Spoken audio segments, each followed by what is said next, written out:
Welcome back to another edition of Thrive Time. I'm Eric Edmeades. I'm your host. And as always, I'm incredibly excited with today. I'm even more excited. I'm bringing you a guest that has really been an incredible inspiration in my life, an incredibly good friend, a fantastic mentor. We're going to be talking about really making sure that you can get yourself unstuck, that you can have the best possible year ahead, and how to use this time during lockdown to make that happen. I'll be right with you.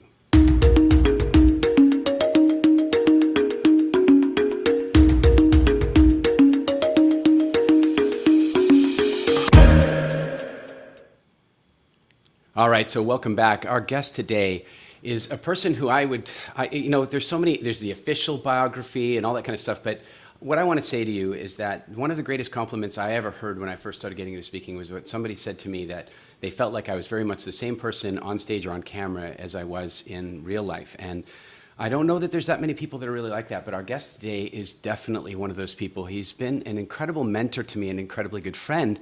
But part of that is because he's just generally a fantastic guy. He has also sold just about as many books as God, as far as I can tell. And I'm just super excited to have him here. I'm almost speechless. Jack, welcome to the show. So happy to have you here. My pleasure. Thanks for having me, Eric. So, Jack, God, there's so many, you and I have had some fascinating conversations over the years, some of which I wish we had tape recorded and shared with the public, others not so much. But what I really kind of wanted to dig into today is you started this year with your kind of theme for the year was get unstuck. It was kind of the start of the year, and then you started with that theme in January, and then by March we were all stuck. And We were. So what I'd love to hear from you is what are you doing during this time? And look, I really get you and I are both in incredibly fortunate situations in our lives that's making this process probably much easier for us than it is for many people. That said, and understanding that and appreciating it, what are you doing during this time to make sure that you are not stuck and that you're helping other people to get unstuck? Well, it's interesting because I started the month of March coming back from a month in India.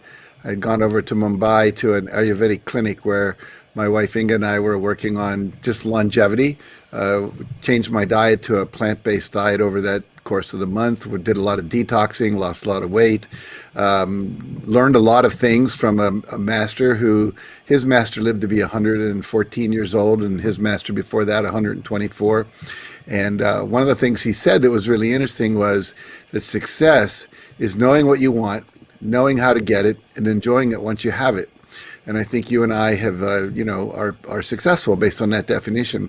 And so I came back from India, ready to go, excited. We have all these seminars lined up and speeches lined up, and everything got canceled. So here all of a sudden, we've got all these people that could have asked for their money back. Fortunately, they didn't. We've been able to put things into the future. God only knows if that's actually going to happen. But I delivered a couple of talks by Zoom calls to a whole church where the whole church tuned in by Zoom, and I was able to complete that contract. But mainly what I've been doing are several things. One is, working on my health. As I teach something called the Hour of Power, which is 20 minutes in the morning of reading, 20 minutes of meditation, and 20 minutes of very high-intensity exercise, whether it's aerobics or high-intensity interval training or something like that. And what's happening is my wife Inga right now is in a Pilates class online in our gym at home. So as you said, we're fortunate. I have a home gym. I have 3 acres of land around my house. I've got a barn with my daughter living in the apartment above it. We have a house guest who has been living with us for the last couple of months, sheltered at home with us, who also helps cook, goes out and buys food. So I've not been out of my house for almost 6 weeks, which is kind of strange. But what I've been doing, I think I told you before we came on air, I've done 40 podcasts in the last, I don't know, about 3 weeks. I had a book come out at the end of March 31st called the Success Principles Workbook. So I've been doing a lot of promotion for that. We can talk about that if you like. And also just helping people, like you say, get unstuck, get out of the fear that they have in their lives. There's so much fear and so much anxiety right now. And so I've been talking a lot about that, but also using this time that we have right now as a way to take ourselves forward. we have this extra time at home. We can be studying, we can be learning, we can be working on our health, like all the wild fit things that you teach. A lot of people, they don't do them fully, but now they can. People are not commuting back and forth to work, so there's a lot of time for all the health exercises you could be doing, the books you've said you're going to read, the website you were going to develop, the podcasts you were going to listen to and go back to, the TED Talks you wanted to listen to, and so forth. So for me, it's been that, working literally from about 7 in the morning with my daily disciplines, and then from around 9 o'clock until 6 or 7 with calls, and then a little bit of studying. And the other thing I'll just share before we get into more of a dialogue is that I recently, as part of this Get Healthy thing, discovered essential oils, and have gotten involved with the company that's doing that. And just like we're now diffusing all these essential oils into our space and rubbing things on our feet to go to sleep at night. My wife had restless leg syndrome. That's gone now. So just, it's a whole new learning curve for me about something I wasn't even aware of before.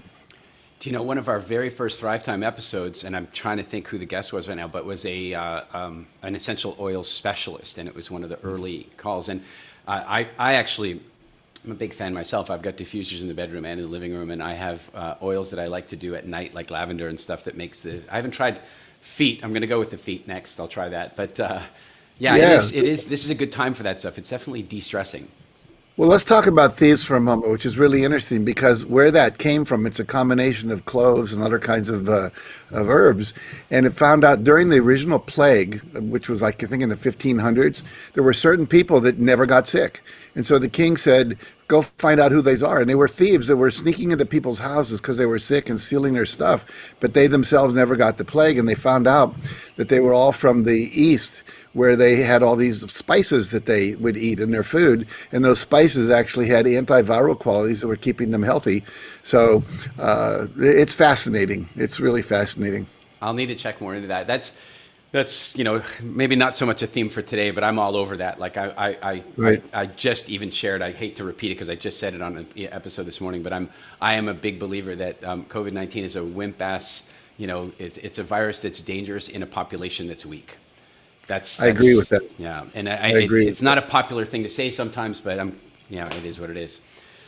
So, Jack, I have so many different lines or avenues to go down here, but one of them is this: that just about, I don't know, the majority of people out there at some point in time in their life have said the words, "I would fill in the blank if I had more time," and often that fill in the blank is write a book. And I know that I've got a lot of my clients and fans have written to me and go, now I want to write, and I'm kind of writing and I don't really know what to do. And I joke about you selling almost as many books as God, and it's not really even a joke. I mean, how many Chicken Soup books ultimately were sold, roughly? Right now, about approaching 600 million, so 500 million books. Jeez, that's a whole lot. That's a whole lot of books. I'm going to have to talk to my book launch manager and have a discussion. Well, it took a while to do that. I know. But, and I know that, you've always taught really solid practical stuff. It's one of the things I've always liked about you long before we ever met, that, there are some people you can go see them speak on stage and you can feel jazzed up and you can feel good, but you kind of don't know what to do. And I think you and I are similar in the sense that we want people to have a sense of what to do. Do you have a what to do? We've got somebody sitting at home. They're no longer commuting. Maybe their job's in jeopardy, their business is in jeopardy or gone, and this is the time maybe they could invest some time in writing a book. Do you have a kind of formula or kind of advice for how somebody might get that going? Well, first of all, yeah, I do. I actually teach a course on it where there's 37 different things you need to do. I call it to write and market a best-selling book. Because if you want to write a book, you want people to read it. Too many people, they birth a book, but it's a stillborn in the sense that they don't go out and they don't market it. It's like when you put your baby on in a basket, on the steps at a hospital and you abandon it. So it's not just writing it, it's about marketing it as well. But the first thing you have to do is have something worth saying. A lot of people have something to say, but they think someone else has already said it. But like you have an audience called the WildFit community and the Mind Valley community and so forth, where people know you and so they follow you. And so if you write a book, even if it's a lot of what other people have said, they're going to read it because it comes from you. And so I always tell people, you probably know more than you think you do, and you have something worth saying. And so basically, first of all, decide what your message is. And then once you have that message, there's a number of things you can do. What I like to do is I like to write what I call vomit copy, which is just get words on paper. I first sit down and say, okay, I'm going to write about asking for what you want. So I wrote a book called The Aladdin Factor, How to Ask For and Get What You Want in Life.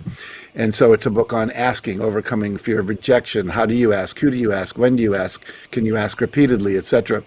And so basically, I write down everything I know on a piece of paper. It's called mind mapping. You put a circle in the middle, and you say, this is the topic. And then what you do is you have a lines going off of all the different themes you know, and who to ask, when to ask, how to ask, asking stories I've had, what you do with rejection, and so forth. Now, as soon as I get everything I know, kind of a bullet point, then I go back and I structure it into an outline in the book.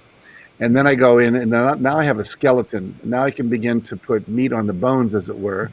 Or if you're a vegetarian, put, I don't know, whatever. I can't think of the right metaphor. Whatever it is. Anyway, the point being, you now want to just start writing.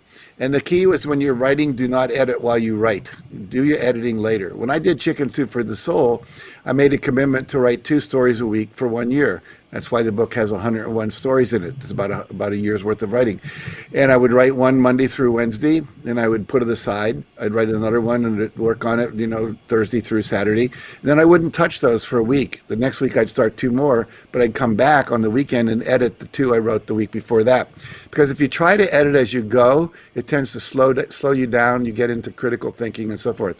Now, that's just one way to do it. Another way to do it is, like, you've given a lot of speeches, Eric, so you have a lot of material that's been recorded. You have someone just transcribe that.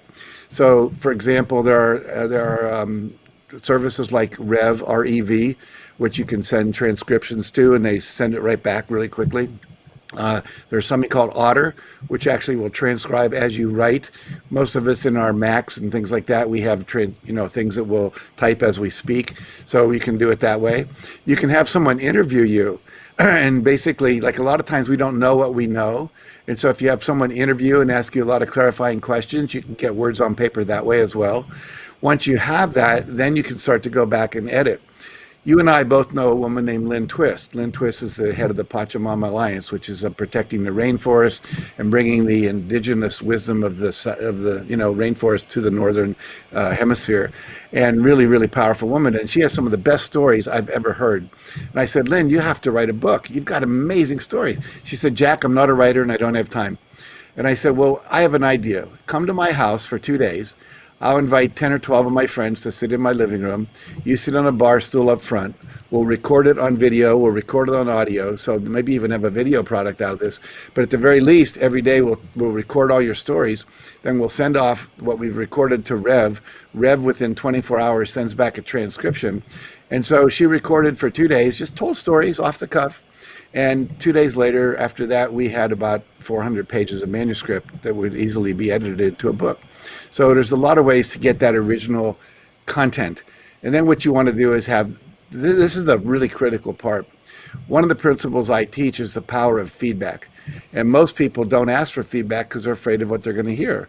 My wife's been working on a memoir called Stepping Out of the Shadows. And she grew up with, her mother was a kind of an Emmy award-winning actress. Her first husband was the best skier on Mammoth Mountain. Her next husband was this incredible artist. And then she marries me, this great, well-known author. And so she's always in the shadow of these people. And so just a couple of weeks ago, she had to send the first draft of her memoir off to an editor and get feedback. It took her about a month to work up the courage to do it. And, she got some hard feedback about things she needs to change and all that, but it's going to totally change the book and make it better. With Chicken Soup for the Soul, every story in every book had been read by at least 40 people. So we had a formula where we would always get 120 to 140 great stories after the first book. And then we would have 40 people, Republicans, Democrats, independents, liberals, conservatives, old people, young people, middle-aged, millennials. We'd have people that live in the heartland, people that live on the coast, people of different ethnic backgrounds, etc. And they would read every story, and we put the name of the story here, and we put the people across the top, and then we would have all of those scores on the story, a score of 1 to 10. 10 being it gave me goosebumps, I loved it, it made me laugh, and 1 being, are you kidding me? And anything that scored less than a 9, after we put them all into an Excel spreadsheet, never got published. Some of my stories that I wrote that I really loved never got published. Why?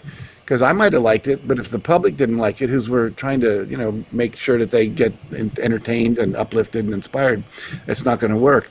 So even with the Success Principles book, which is, I went and interviewed 75 of the most successful people on the planet and said, are these the principles you use? These are the ones I use. Which ones did you use? Maybe I don't know about. And with that one, I wrote, there's 64 principles. And so there's 64 chapters. And in the workbook now there's 17. And we took the best 17. But the point being, I had about 30 people read every chapter and give me feedback. Every page scoring at 1 to 10. This is redundant. This is boring. I don't get the point. You said this before. What are you saying here? Everybody knows this already. Whatever it was. So that book went through 6 iterations before it came out, and it's now sold about 1.5 million copies in 47 languages around the world, which it never would have done if I had just written them myself. Most books, as you know, Eric, are read by you when you wrote it, your wife because you wanted someone to look at it, your literary agent, and a person that's called an agent or an editor at the publisher. So 4 people's opinions is going to decide whether this is a best-selling book. That's crazy. You never would do that. Wow, that's. It's funny because I've had so many book conversations with you before, and I feel like you just condensed a ton of wisdom into a very very concise message. Let's do this. I really like the distinction about not editing. As you're right, that was a big breakthrough for me. I was struggling with that because, I would find myself writing the same chapter like 6 times, it's just I'd find a different way of saying it or whatever. And so I like I think what did you call it? Vomit copy. The vomit copy. I think Tucker Max calls it that as well. The vomit draft, he says. It's like it's not a nice image to begin with, but when you really, I think it's important that it's not a nice image so that you don't have a lot of judgment about it. And that really freed me and sped up my progress a lot. Can I say what? Yeah, go ahead. Can I say one more thing that I didn't say? I think it's critical. One of my friends was a best-selling author, Bryce Courtney in Australia, and he taught me this term called bum glue. You got to glue your bum to the chair and write. And so you have to write either on a specific time every day, so it becomes like a habit. Like John Maxwell, who is this great leadership guru, he writes for an hour a day, 7 days a week, every day. So he's put out tons of books. So, at the airport, you can find a whole spinning rack of just John Maxwell books. Or you have to say, I'm going to write for 2 weeks. I'm going to go off somewhere in a cabin, or you're alone now, where you are, and just write all day long. But you have to set aside time. Ernest Hemingway wrote every morning from 8 until about 12:30, and then he would go off and do everything that made Ernest Hemingway cool. He'd go to the bar and he'd drink and he'd go to bullfights and he'd do his adventures and so forth. But it was every day he would write from 8:30 to 12:30. And, like you, I like to edit. Editing's fun. Finding a way to... I remember I did this chapter in the Success Principles where I was talking about the guy that wrote Sleepless in Seattle and how his first manuscript was rejected, and but he basically was looking for a theme that the universal theme is boy meets girl. There's all these problems, and then eventually they get together in the end. He said, how could I do a twist on that theme? And so basically, if you remember Sleepless in Seattle, they don't meet until the last scene in the movie, which is totally different. And so he came up with that. And my next chapter was about a guy who was willing to go the extra mile, but he lived in Seattle, and he was staying up late at night working on things. So I said, while such and such was writing Sleepless in Seattle, George was actually Sleepless in Seattle, which was really, really fun to be able to wordcraft that. So editing's great, and it's fun, and it's an art form, but don't do it while you're writing your first draft. It really kicked in for me when I began to recognize that it's actually a mode. It's a mode. What's really crazy is I am quite dyslexic when I'm in creative mode, and then I can actually, in a sense, turn the dyslexia off when I'm in editing mode. But you know what else Mm, gets turned off? Creativity. So mm. it's for me, it's very different modes. If I'm in editing mode, then I can't churn the words as quickly. There's an idea constipation in a sense. When if I let go of the editing and I just write, then I can put 5,000 words out in a day, and it's incredible. If I try and edit, it's 500 words that day. It's a completely different thing. So I think that's a really valuable thing. You can write a book called The Success Principles for Dyslexics. You could get very well. There you go.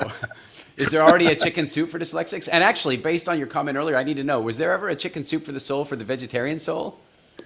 You know, when I was in India, people go, "We do not eat the chickens. Really, we don't come to read the book." You know, and so I said, "Well, what chicken soup was like? You know, it's what do you call it? It's the elixir that gets rid of viruses, and we actually know that chicken soup has antiviral properties in it. They've done research on that, which is why grandmothers were giving people chicken soup forever. But in India, they have something called khichdi, which is basically mung bean soup with a bunch of vegetables in it. So it's very similar. So I said, we'll do the chicory for the soul. For the soul. That's super fun. So yeah, you know what's really crazy is I have food being delivered here and not going out and stuff like that, and they brought me a chicken, pre-cooked chicken, and it was a little dry. So you know what I did? I made chicken soup. And There I you was go. talking to a friend of mine about it last night. And I said, you know what? I'm going to make myself a chicken soup, and I'm going to have it during my interview with you. But I didn't do that. There you go. Well, you're getting ready, getting in the mood. So let's talk a little bit about goals. Like, how do you feel about, like, how many words a day should somebody be shooting for? You know, how many days in a row? Like, what has worked for you in that area? Are you more better blitz it out in 2 weeks, or I can, like, because you kind of gave both formulas. Which works better for you? I think for me, when I decide to write a book, which I'm actually doing now, writing a book called Unstuck with Lise Janelle, who you know. And basically, I will set aside a couple hours a day to work on that. I'm a night person. My wife's a morning person. She's what they call a dove. I'm an owl. I'm a late night guy. So basically, the phones have stopped. My staff is gone. I'm not doing podcasts. I can just get into it, and I will write. When I finished, I got way behind when I was writing the Success Principles, and I had a deadline coming up. I would start writing around 7 at night after having dinner with my wife, and usually I'd try to go to bed by midnight, but there were many times when I'd be typing away and I'd start to hear birds singing and I'd see the dawn starting to lighten up, and I'd been writing for 12 hours, you know, in that groove. So for me, it's a combination of just consistency and blitzing. And so once I'm in the mood, like I think a lot of people wait to be in the mood, and sometimes the mood never happens. And so basically by starting to write, even if you're writing bad stuff, eventually it starts to tap in. It's kind of like, you know, when you used to prime a pump, you'd put water down the pipe. And so you got to prime the pump just by writing anything, you know, and then all of a sudden that creativity comes in. I've learned too, you know, this group called the Heart Math that teaches this thing called the quick coherence breathing process. If I do that first and get into that space, then the creativity happens. I know Rhonda Byrne, when she wrote The Secret, she would meditate and then she would go into a gratitude exercise and appreciation. And when she was in that gratitude space, she said, I wouldn't start writing till I had a tear coming down my face. And as soon as I had a tear coming down my face, I knew it was time to write. So if I get stuck or I have writer's block, I'll stop and I'll go into doing some deep breathing and some meditation. And then I'll ask the question, you know, what's wanting to come through? What am I needing to say? How am I stuck? How can I get unstuck? So for me, it's a matter of just creating blocks of time, whether like Ernest Hemingway was 8 to 12. I know a guy that wrote Catch 22, he actually went to work every day, 8 to 5, like a job. And then there are other people that write at night.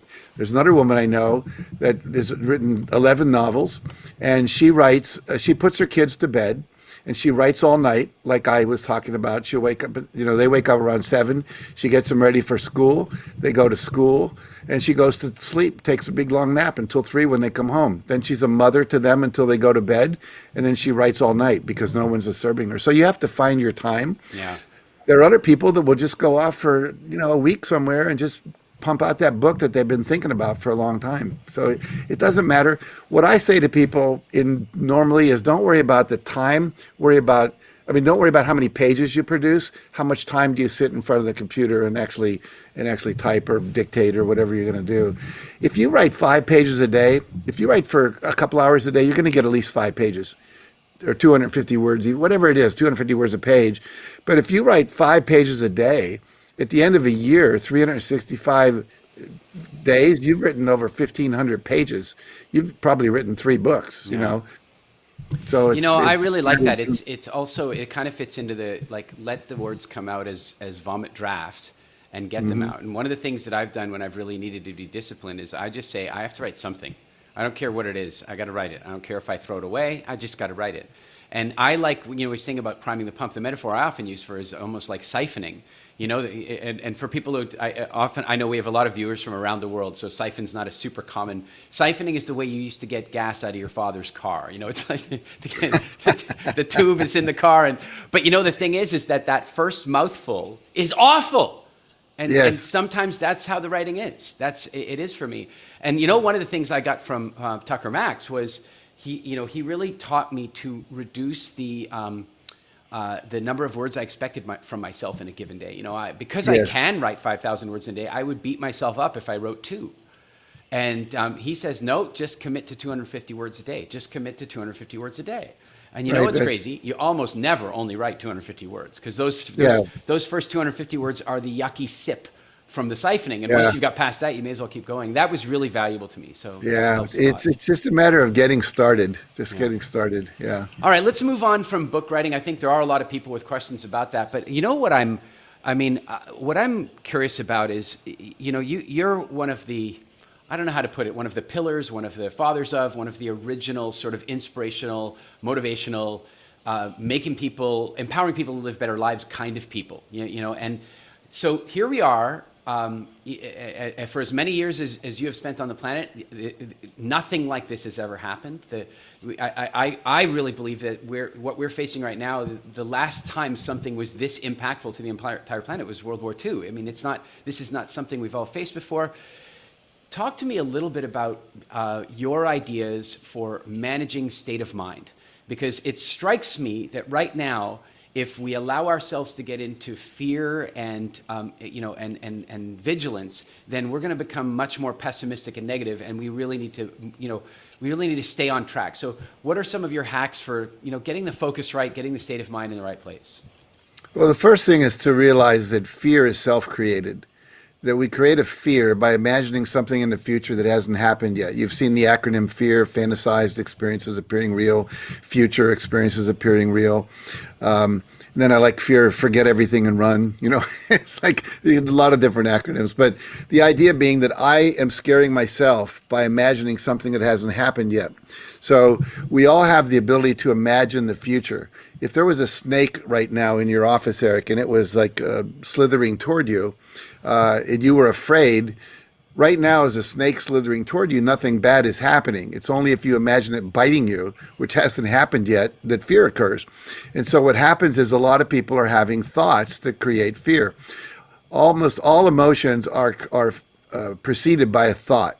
We have a stimulus, an event. We then have a response to that event, and that produces an outcome. And basically, and I teach this formula. It's really, I think, let's talk about that for a minute because it really precedes everything we're going to talk about. There's an event, you then have a response to that event, and then you get an outcome called your experience. So an event could be that your boss gives you a $2,000 bonus. Your response is you go to Las Vegas or New Jersey, you spend it all. The outcome is a year later, you don't have any increased net worth. Whereas someone else, they get that $2,000 bonus, they invested in something, and a year later their net worth is more. So same event, different response, different outcome. Now there's only 3 responses you can have to any event. The things you think about it, your thoughts, the images you create in your mind about it, the stories you tell and the pictures you create, and then finally your behavior, what you say and what you do. And so what's happening is we have this event called the coronavirus epidemic, pandemic, and we have these shelter at home demands that our governors are giving us. We're not allowed to travel around, and we can't gather in large groups, and some of our businesses are shut down, and so on and so forth. So now, in order to feel bad, in order to have fear, in order to have anxiety, we have to take that event and imagine something that hasn't happened yet. Like, I'm going to lose my house, I'm not going to recover, my stock portfolio is going to be worth nothing, I'm going to get sick and die, my parents are going to get sick and die, I'm not going to be able to see my children for 5 months. I have a friend over in India, flew over to India to see his parents, and as soon as he got there, they locked down all flights in and out of India, and so he's going to be stuck there for a month or two.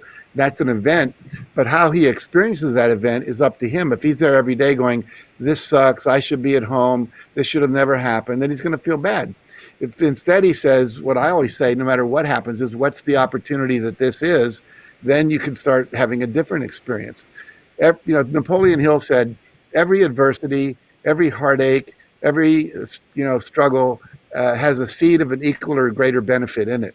And so a lot of people now have pivoted their businesses, for example. You and I have done like 30 or 40 podcasts.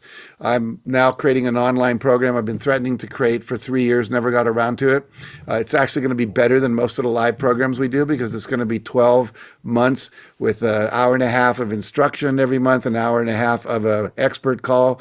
It's about someone like you talking about WildFit, etc., during the month on fitness and health. And we're going to have an hour and a half of Q&A. We're going to have some mastermind group upgrades, etc. Now, we've been talking about doing that for a long time. Let's say we sign up a couple thousand people because they don't have to travel to a workshop, which we normally do. They don't have to pay the hotel bill. They don't have to worry about getting coronavirus because everyone's, glommed together in the room. It's cheaper, all of that kind of stuff. I imagine we'll make several $1 million out of that we wouldn't have made if it wasn't the coronavirus happening. Another friend of mine has a gym, and people were going to come to his fitness center and work out on the bicycles and the treadmills and the ellipticals and so forth. And now it's like the gym's closed because they're not allowed to be open. But what did he do? He meditated, which I recommend everyone do. And then you ask the question, how can I use this experience to my advantage? And after a day of that, he had the idea, sanitize all the equipment, call up everyone as a gym member and say, would you like me to rent you the equipment? I'll deliver it to your home. I'll set it up. I'll teach you how to use it by video if you don't already know. And he actually had to buy more equipment because more people wanted to rent it than he had equipment. He's making more money now than when he had his gym open. And he's teaching classes by Zoom call, individually and also in group, and nobody's like, even the people that are not coming to their gym love him so much because they see he's trying to help. Nobody has canceled their gym memberships. So again, it's a matter of thinking thoughts that leave you feeling better. Most of your listeners have probably heard of Abraham, Esther Hicks channeling this being called Abraham. And Abraham always talks about think a better feeling thought. What does that mean? Think a thought that makes you feel better. If you're thinking all the men have been taken and there's no good men left in my town, I'm going to die a spinster, that's a terrible thought. It's going to make you feel bad. If instead you think the thought, I know the perfect man is on his way into my life right now. I'm just preparing for him. He's going to show up any day. It's a different thought, same reality, different thought. You're going to feel better. And so fear is created. And as you know, and you've probably talked about this with people on your show, that as soon as you go into fear, you depress your immune system. Because what happens is fear used to be tigers and lions in the jungle, and you would basically you get an adrenaline rush, which would make all the energy go to your arms or legs, so you could run away or you could fight the thing, fight or flight. Now it's an unseen predator called the coronavirus. We can't see it, we can't feel it. I mean, we can't fight it or run away from it. But what we do is all our energy is now out here in this cortisol rush, and we can't, and the immune system depresses. And I didn't realize this, that when you go into fight or flight, the immune system basically shuts down, because if you can't run away from that tiger, it's irrelevant whether you have the flu or not. You didn't make it, you got eaten. So basically it's taking all of your energy and putting it into survival over here. When you're in a state of rest and positive thinking, and positive expectations, and focusing on the good and being relaxed through meditation and through other kind of things you can do, Tai Chi, Qigong, etc., yoga, then what happens is your prefrontal cortex gets stimulated instead of your amygdala, which is where the fear lives. And then you're now in rational thoughts. You can think rationally about what I need to do. You can study things. What are the herbs and what are the vitamins you can take that actually basically fight off the coronavirus? And you can have creative thoughts, so you can have creative solutions to your business. Okay. Okay, good. This is really good stuff. Actually, we're gonna have a couple of live questions, and I think we've got a question that's sort of related to this. Sure. Milicia, I don't know if I'm saying that correctly, but welcome to the show. Glad to have you here. Please say hello to Jack. Hello. Hi. Hi. Do you hear me? I Ah, see you and I hear you. good. So, just wanted to, I'm coming from Serbia. It's a small country from Europe. And back in 90s, we had your show, Million Dollar Forum, on state television. Yes. So, I don't know if many people watched it, but it made a huge impact on me in my life. And both you and Mr. Lee Poulos, I pronounced it correctly. Hmm. And I mean, it was a long time ago. And what I wanted to say is like, sometimes I was practicing the positive thinking and trying to have my goals. And then there were times of the, I don't know how to say, like going low, and I could not get up and thinking again. And then there are some periods like that, and then I switch on positive again. But I wanted to ask you, like, because you're teaching the positive thinking all your life, is it for you all the time like that? Do you have some tricks to go positive when you go low? Or I mean, we are all humans, and I think that we all Sure. have good times and bad times. And okay, this is especially occasion at the moment. Me personally, I don't feel fear of this coronavirus. Firstly, because I work all the time, and I also felt like that this is the time to grow personally. I watch a lot of podcasts, and it's I think good for my soul. Uh, for the business, I think it's going fine. Okay, I'm not sure what future will come and bring, but I'm feeling that it's going to be okay. But I Right. wanted to ask you for your personal Sure. tips, tricks. How do you manage to keep up the positive?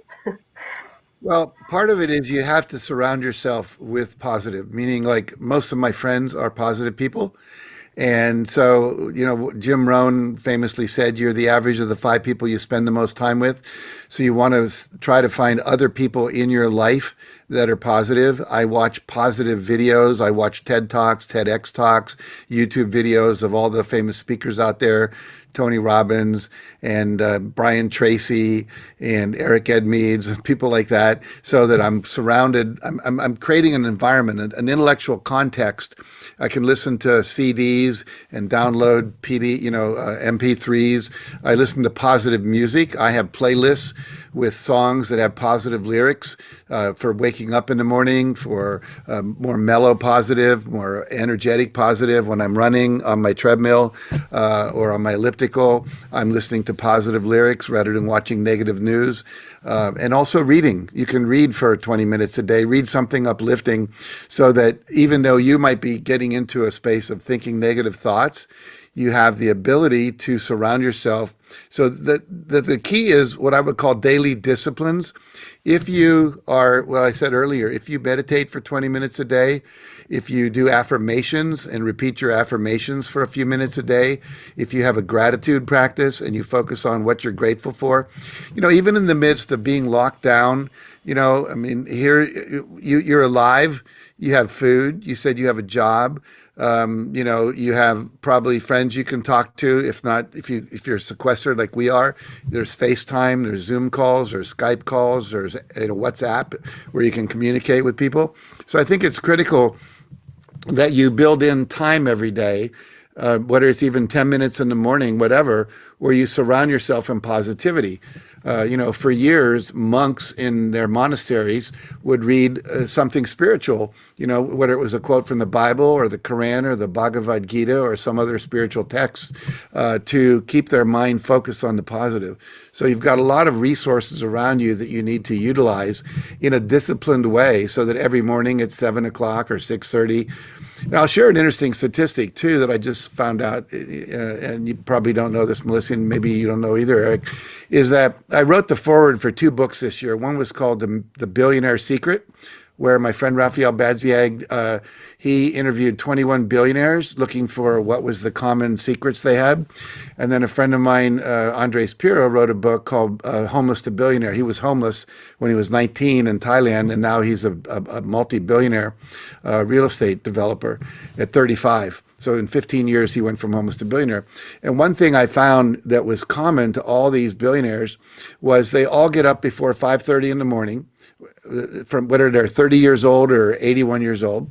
They all meditated. I was kind of shocked to find out. I didn't expect that. They all read, most of them for an hour a day, and they all exercised. Even this 81-year-old guy was exercising for 30 minutes a day. And if they had a 5:30, private jet, they had to get on their jet and go somewhere, they would get up at 3:30 and exercise for half an hour to an hour before they would go to the airport and get on their jet.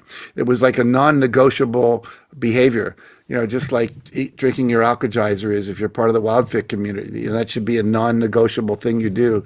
And so you want to have some non-negotiable disciplines that keep you thinking in a positive way. Surround yourself with positive thoughts.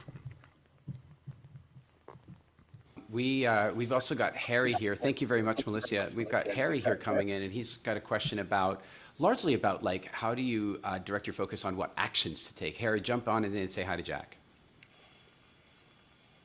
Oh, Harry, we don't have you for some reason. Can you hear me now? Yeah, there you go. Yeah. Okay.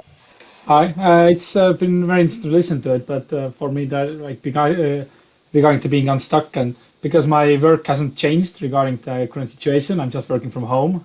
And sometimes it feels that like some people get the luxury of more time, and then how to focus on like the important stuff and less on the urgent stuff. Because at the moment I feel that I'm doing all the urgent stuff in the work and all that stuff, but I don't get to take the time to do the focus stuff, and how to be more focused on so-called important stuff for yourself. How to balance it. Well, as you know, I think was Stephen Covey said most of us tend to work on the urgent, not so important, instead of the not urgent, but more important. So again, it's a matter of scheduling, like schedule some time every day, whether it's an hour or 2 hours, whatever, to really focus. Like right now, I'm doing a lot of podcasts. I'm responding to my staff. We've started working with this network marketing company. There's a big upward kind of, get the plane off the runway type of thing we're doing with that. And so there's a lot of things I'm doing, but basically I'm still scheduling an hour and a half a day to write. And so the idea is you've got to make your schedule and schedule the things in that are going to get you where you want to go. If you don't do that, you'll constantly be responding to the non-essential or the urgent, and you'll feel like you're getting a lot done, but it won't get you where you want to go. Usually, this book I'm writing with that topic of getting unstuck, what we're finding is most people, what they have that's keeping them stuck is a limiting belief. And most of us have beliefs that are unconscious. We don't even know we have them. And so they're sticking us. I'll give you one example. One of the guys I'm working with in this essential oil company, he's a doctor, a psychologist. And we're finding that when we go back to a memory that was negative, and we actually inhale certain essential oils at the same time, when you inhale this oil, it goes past the olfactory nerve. The olfactory sense is the oldest sense we have in our body. And so we go past the olfactory nerve, goes past the amygdala, which is where fear lives, into the hippocampus where these memories are stored. And then you have this negative emotion from the hippocampus associated with the memory. When we inhale a positive smell, an aroma, what happens is that's pleasant. The pleasant feeling happening at the same time as the negative feeling, what it does is it dissolves the negative feeling. The brain will always choose in favor of something more pleasant if it's given the two things at the same time. So anyway, we're doing a lot of work with that. And so, but even without the aromatherapy, you still have things that have happened. I'll give you two examples. So with this guy, what was happening for him was he was writing his book and he could never get it finished. He would write and then he'd get close to getting it finished. Then he'd create some drama in his life, or he'd get distracted by something else, etc. And when he finally did the aromatherapy, what he discovered was that when he was in high school, he was a quarter miler. Like today would be 400 meters. And one day the coach said, "I want you to run the mile today because our miler's not here."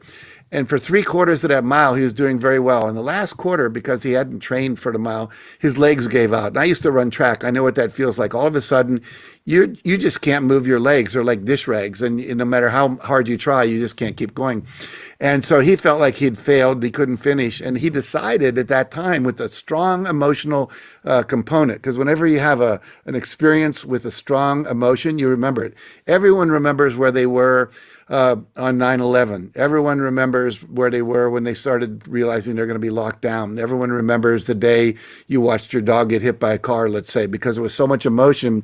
It actually creates more proteins in the brain when you have that locks that emotion in. It thickens the neurons that allow that memory to be there. And so here he is now in his 40s trying to finish his book, and he doesn't know why he can't finish it. But when he discovered this limiting belief and went back and healed that and replaced it with a positive belief that I can finish anything I start, he was able to finish his book in the next couple of weeks. Another example was a woman that we've worked with who is an Olympic level athlete who was doing really, really well in her practice times. But then when she would get into competition, she wouldn't do as well as her best practice times, which is normally not the case. In competition, you usually get pushed faster. And so when we did this process with her of going back to the source of the limiting belief, what happens is that she got in touch when she was 10 years old.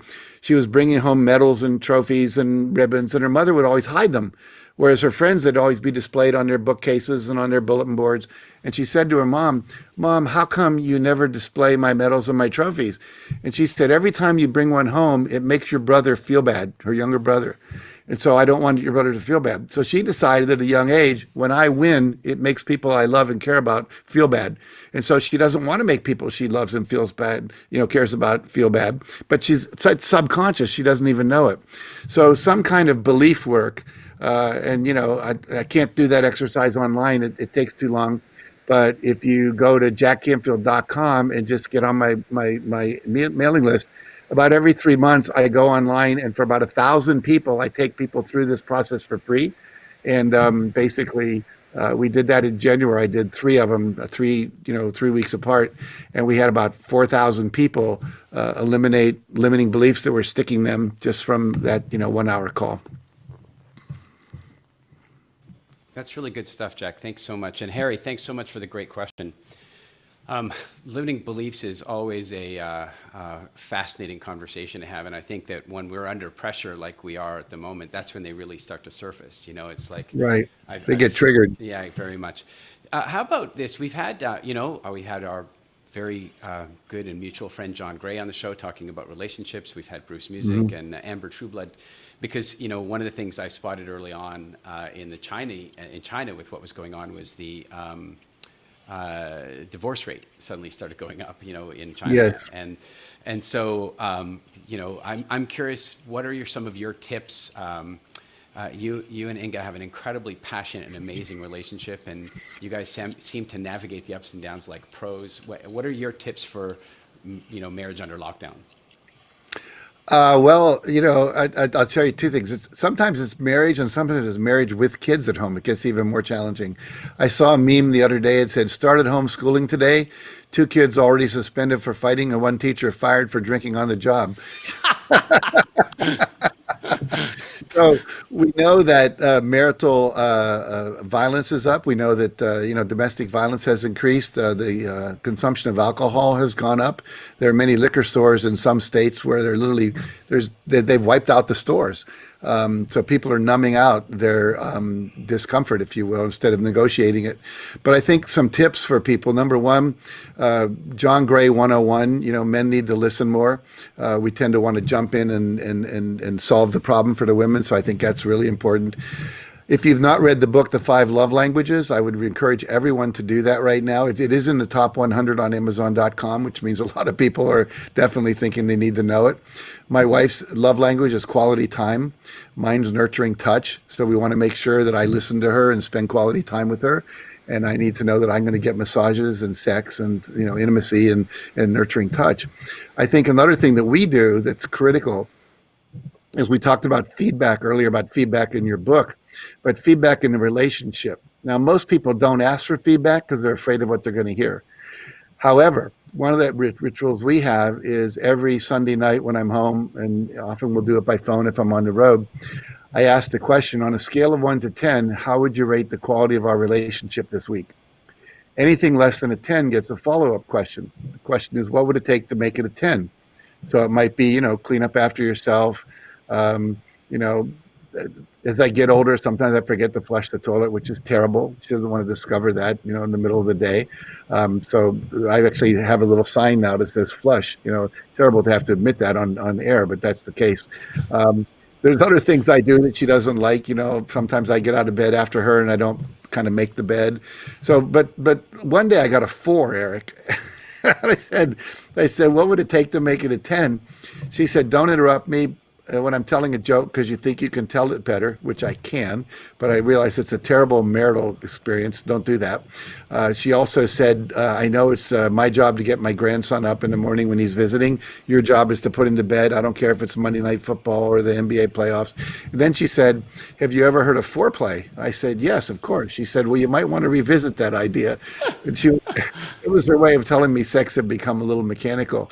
And so the idea, though, is I can't improve our relationship if I don't know what she needs to have her experience of it being improved.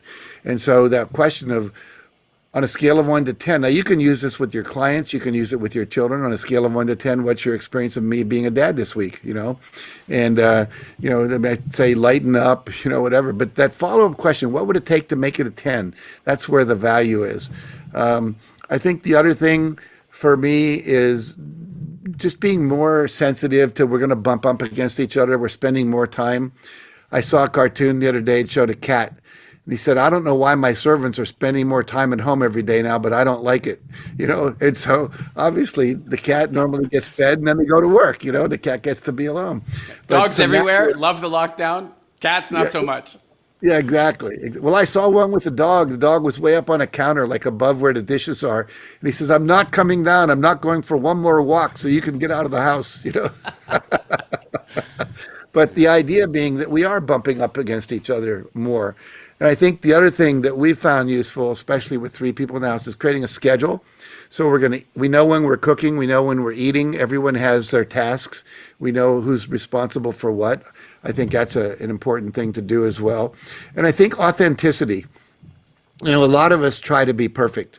We have a technique in our house called a heart talk, where we do that.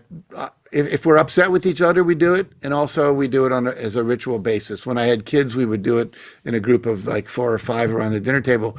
So if you're listening to this, if you have just your spouse or if you have a family, what you do is you take an object, like I'm just going to hold up my mouse here, but imagine the mouse didn't have a wire on it. It could be, here's a stopwatch, but something you can pass around that only the person holding that object is allowed to talk. So if it was me and my wife, I would talk about the feelings that I'm having right now. She can't interrupt me. She can't defend herself. She can't attack back. She has to listen. Only when I'm finished, then I hand her the object. She now has it and she can talk for as long as she wants and I can't interrupt her. If it's a family, we go around the table and everyone talks. And usually the topic we give everybody is what's up. What's top of mind? What's bothering you? Or another topic would be, what do you need right now? So that basically most people fighting occurs because people start defending themselves and attacking each other and not really listening. And then finally, I would say there's a tool that I found priceless for communication. And a lot of times we get mad. We say, you're always doing this and you do that. And But if you say instead, when you leave your underwear on the floor, I feel like you don't care. The story I tell myself is you don't care, and then I feel bad. My request is, so I tell myself, the story I tell myself is, so I'm taking responsibility that I'm the one making up the meaning, and then I feel, and then my request is. So that's been priceless in our house because Inga and I are both very volatile if we feel attacked, because we had both had violent parents in when they were alcoholics, and so our first thing is to like defend, and so this takes that out of the mix and allows us to communicate in a much more loving way. Very, very good stuff, Jack. I am stuck with one image, though. I'm sorry, but the Post-it note for flush, and then you have the conversation about foreplay, and I want to know, where did you put those Post-it notes? I put that in here. So that's everything starts with the letter F: foreplay, flush, fun. I have a little surprise for you. I got a little bit of, I don't know, you might know this really good friend of mine, but I want to get you, hold on, let me just see why it's not working. I have a good friend of mine coming all the way in from Italy. I don't know if you know Alfio Bardolla. I'm sure you must. He's a phenomenal speaker and trainer all over Italy. I've been to his events, thousands of people, really well produced, and he happens to be here. Alfio, say hi to Jack. Hello, nice to meet you. No, we never met personally, but we never did. No, but I'm a huge fan of Jack. Yeah, and we have many friends in common. But I really like your job, and I'm very proud to be here with you, and very honored, more than proud, honored to be here with you. Thank you very much, Eric, for the surprise. Well, thank you. I just your accent reminds me. For years, we were doing workshops every year in Florence. We would rent a villa outside of Florence and have 20 people come for a retreat. And I just love Italy. Italy's one of my favorite countries in the world. Sorry you took such a hit over there with the coronavirus, but it is what it is. And I'm glad you're healthy and with us still. Yeah, and luckily, Tuscany was not really touched by the problem. So just in the north, Milano, around Milano, not Milano City really, but Bergamo and the other. Yeah, but Tuscany, it's looked like is a happy place because nothing happened really seriously. So you can come as the coronavirus finish. So I'm glad to hear that. I'm glad to hear that. We open the flight to Europe. You can be back, and do the same. Very good. Very good. I always stay at a little hotel near the Ponte Vecchio, and I just love that area of Florence. It's so much fun. We'll have to all do an event together, Alfio. I'll get in touch with you after, and I'll connect you guys properly. That'd be cool. Jack, you really want to get to know Alfio. He does a great job, and you guys, I'm sure he could really help you get some incredible exposure in Italy as well.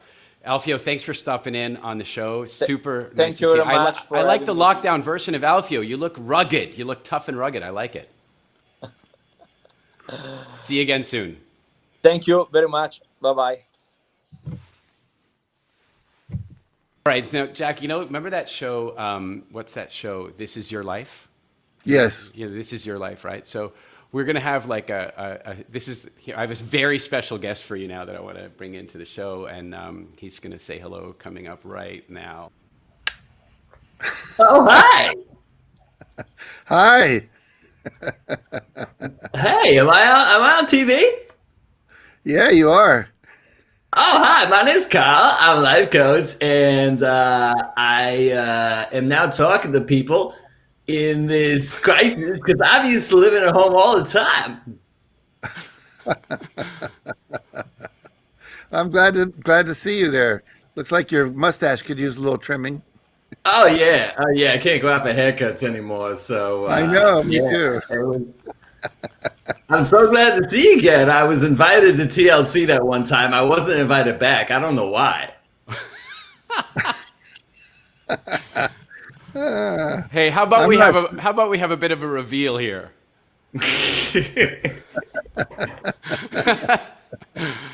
Robbie. What's up, guys? Hey, Robbie. How you doing, buddy? Oh, up and down, occasionally just completely losing my mind, and occasionally just really on point. Good to see you, man. Good to see you. You too.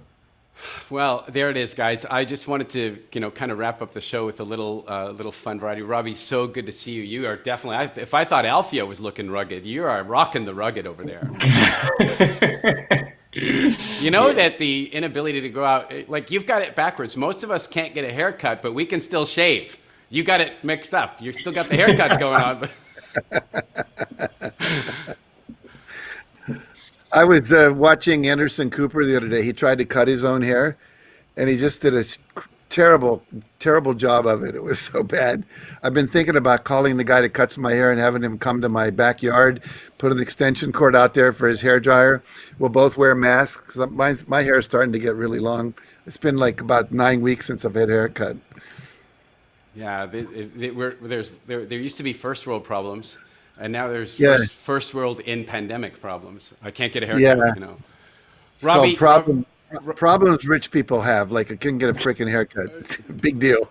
yeah, there you go. Robbie, so super great to see you. We'll have to have a catch up later. I just thought you should come here and have a little quick Robbie, Jack, Eric reunion. So nice to see you. Sounds good. Thanks for the invite. You're welcome. All right, Jack, I want to say that it's been super fun sharing this whole experience with you and just diving into some of this good stuff. A really good practical feedback for people. They want to come and connect with you. They want to find out what's going on. Where do people find you, and what do you recommend? Well, you can find me at jackcanfield.com. It's real simple, jackcanfield.com. And I have this new book out, which we talked about, the Success Principles Workbook. And if you go there to my website and purchase it there, you can get a couple of bonus downloads. There's a 10-week video course that's free, also a 1.5-hour masterclass that I taught that's downloadable, plus the first chapter of the book you can digitally download before you get it. Then it'll lead you through to Amazon.com or to BarnesandNoble.com or BooksAMillion.com. If you're around the world, any of your normal online booksellers will have it. And it's a book that has 17 chapters, and it's really a book you do. I was going to call the book Don't Read This Book, and then underneath it would say do this book. It's not a book you read, it's a book you do. And so I really want people to actually go through chapter by chapter by chapter, and at the end of 17 chapters, what I think a week each chapter would be enough to literally transform your life. So that's where you go. And we also have some online courses. We train trainers in our work. We have an online Breakthrough to Success course you can take, but everything is at jackcanfield.com. Jack, thanks so very much. It's been a real treat to do this with you, and I look forward to the day when we can share actual physical space together. Thanks so much for coming on Thrive Time. I really appreciate it. My pleasure. Thank you for having me.